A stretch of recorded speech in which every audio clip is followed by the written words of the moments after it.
ओम नमो भगवते वासुदेवाय। जय श्री राधे। दोस्तों पितृपक्ष में जो एकादशी आती है उसे इंदिरा एकादशी कहा जाता है। इस व्रत को धारण करने से भगवान श्री हरि की पूजा करने से भगवान श्री हरि की तो कृपा मिलती है, इसके साथ ही आपको पितरों का भी आशीर्वाद प्राप्त होता है। शास्त्रों के हिसाब से जिस प्रकार से आप एकादशी के दिन भगवान श्री हरि की पूजा करते हैं, इंदिरा एकादशी के दिन ठीक उसी प्रकार से अपने पितरों का भी ध्यान करना चाहिए। कहा जाता है इस दिन ब्राह्मणों को बुलवाकर अपने घर भोजन करवाना चाहिए। इससे हमारे पितृ बहुत प्रसन्न होते हैं और साथ ही श्री हरि भगवान विष्णु का भी आशीर्वाद प्राप्त हो जाता है। और अगर हमारे पितरों का भी आशीर्वाद प्राप्त हो जाए तो जीवन में कोई भी कार्य हो उसमें रुकावट नहीं आती है। पितृ दोषों से भी मुक्ति मिल जाती है और सभी कार्य हमारे बेझिझक पूर्ण होते हैं। फलता में प्राप्ति मिलती है, सुख समृद्धि की प्राप्ति होती है, साथ ही संतान की भी प्राप्ति होती है। विवाह में आ रही अड़चनें दूर होती हैं। घर में कोई भी हम मंगल कार्य करते हैं और पितृदोष की वजह से हमारा मंगल कार्य पूरा नहीं हो रहा है, पितरों की कृपा से हमारा मंगली कार्य भी पूर्ण होता है। सभी कार्य हमारे नियमित रूप से पूर्ण होते हैं, इसीलिए पितृपक्ष में आने वाली एकादशी का विशेष महत्व बताया गया है।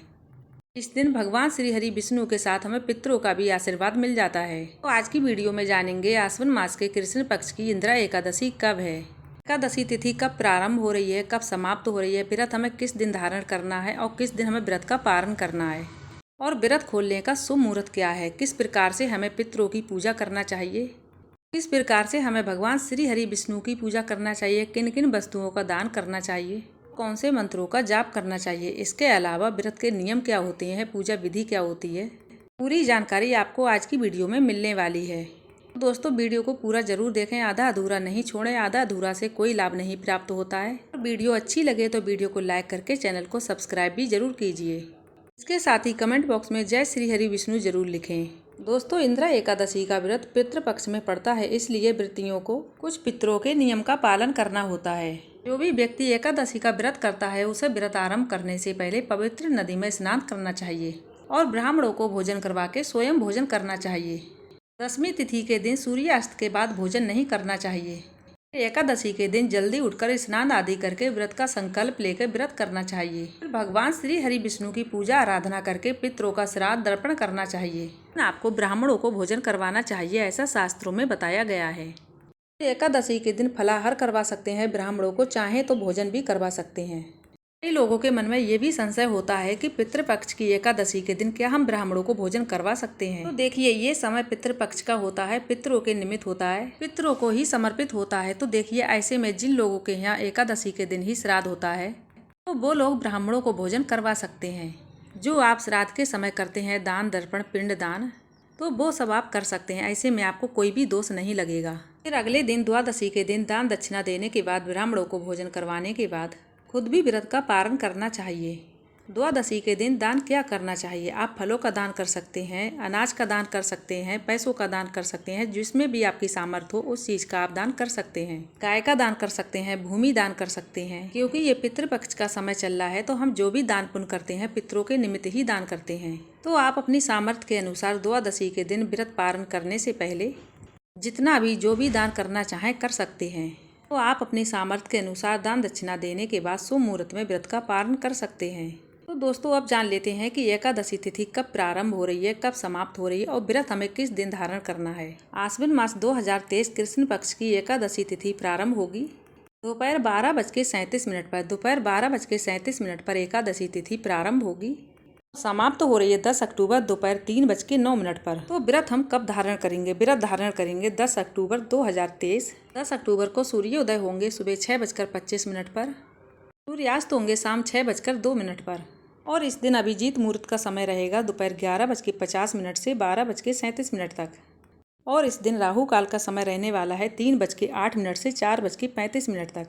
राहु काल के समय कोई भी पूजा पाठ शुभ कार्य करने से बचना चाहिए। तो अभिजीत मुहूर्त में आप कोई भी शुभ कार्य कर सकते हैं, पूजा पाठ कर सकते हैं। कहा जाता है जो अभिजीत मुहूर्त का समय होता है भगवान विष्णु को बहुत प्रिय होता है। अब आइए जान लेते हैं इंदिरा एकादशी व्रत पारण शुभ मुहूर्त के बारे में। देखिए एकादशी का व्रत हमेशा द्वादशी में ही प्रारंभ किया जाता है और द्वादशी तिथि प्रारंभ हो रही है 10 अक्टूबर को दोपहर 3:09 पर, समाप्त होगी 11 अक्टूबर शाम 5:37 पर।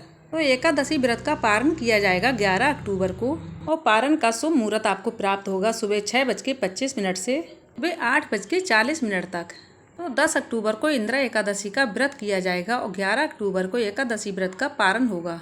9 अक्टूबर को दशमी तिथि के पालन करना है। और अगर आप किसी भी कारण एकादशी का व्रत नहीं भी कर पाते हैं तब भी आपको पितरों के निमित्त आज के दिन दान दर्पण करना चाहिए। भगवान श्री हरि विष्णु की आज के दिन पूजा अर्चना करना चाहिए। देखिए, शास्त्रों में ऐसा कहा गया है कि पितरों के निमित्त इंदिरा एकादशी के दिन व्रत करने से, तर्पण करने से पितरों को यमलोक में ज्यादा कठिनाई का सामना नहीं करना पड़ता है, साथ ही साथ उन्हें मोक्ष की प्राप्ति होती है। जैसे कि मान लीजिए आप साल भर की कोई भी एकादशी का व्रत नहीं करते हैं, तब भी आप इंदिरा एकादशी का व्रत कर सकते हैं अपने पितरों के निमित्त, पितरों की कृपा प्राप्ति के लिए, पितरों की मुक्ति के लिए, पितरों की आत्मा की शांति के लिए। संकल्प लेके इस व्रत को आप धारण कर सकते हैं और अपने पितरों की कृपा प्राप्त करने के लिए और तमाम परेशानियों से मुक्ति पाने के लिए इस व्रत को आपको जरूर करना चाहिए। क्योंकि इस दिन व्रत धारण करने से और एकादशी के दिन श्राद्ध करने से, श्री हरि भगवान विष्णु की पूजा करने से 7 पीढ़ियों तक के पितृ पाप से मुक्त हो जाते हैं।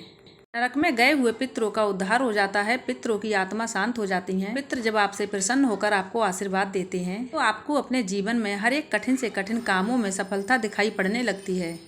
तो आज का दिन बहुत महत्वपूर्ण है। आप कोई भी एकादशी का व्रत नहीं करते हैं तब भी आज की एकादशी का व्रत करके इसका सारा पुण्य फल अपने पितरों को समर्पित कर दीजिए। और पितृपक्ष की एकादशी में कुछ विशेष नियम होते हैं, कुछ विशेष सावधानियां भी होती हैं। जैसे कि इंदिरा एकादशी के दिन सूर्योदय से पहले उठने का प्रयास करें। जरूरी नहीं है आप एकादशी का व्रत करेंगे तभी आप जल्दी उठेंगे। आप व्रत को नहीं भी करते हैं तब भी आपको जल्दी उठना चाहिए। वैसे तो सब किसी को पूरे पितृपक्ष में जल्दी उठना चाहिए, लेकिन आप पूरे पितृपक्ष में जल्दी नहीं उठ सकते हैं तो आज के दिन आपको अवश्य जल्दी उठना चाहिए। घर में तांत्रिक भोजन, लहसुन प्याज का बिल्कुल भी प्रयोग नहीं होना चाहिए। और भगवान श्री हरि विष्णु की पूजा करते समय भूल से भी काले या नीले रंग के वस्त्र धारण नहीं करना चाहिए। एकादशी के दिन परिवार में शांति माहौल रखना चाहिए। घर में लड़ाई झगड़े का माहौल बिल्कुल भी नहीं रखना चाहिए। एकादशी के दिन घर परिवार वालों को चावल खाने से बचना चाहिए। अगर आप एकादशी का व्रत नहीं करते हैं तब भी आपको चावल का परहेज करना चाहिए। पालक, बैगन, मसूर की दाल, ये सभी चीजें खाने से आज के दिन बचना चाहिए। इन सभी बातों का ध्यान रखिए। अगर आप किसी कारण व्रत नहीं भी रख पाते हैं तब भी आपको आपके पितरों का आशीर्वाद जरूर प्राप्त होगा और साथ ही भगवान श्री हरि विष्णु की कृपा भी प्राप्त होगी। और इंदिरा एकादशी के दिन अपनी सामर्थ्य के अनुसार जितना ज़्यादा से ज़्यादा दान दर्पण करना चाहिए तो पितरों के निमित्त दान दर्पण जरूर करें। तो ये थी आज की वीडियो। उम्मीद करती हूँ कि आज की वीडियो आपको जरूर पसंद आई होगी। पसंद आई है तो वीडियो को लाइक करके चैनल को सब्सक्राइब जरूर कर दिया करें। साथ ही फैमिली फ्रेंड्स में भी शेयर करना मत भूलिएगा। मिलती हूँ एक और नई वीडियो में। जब तक के लिए जय श्री राधे।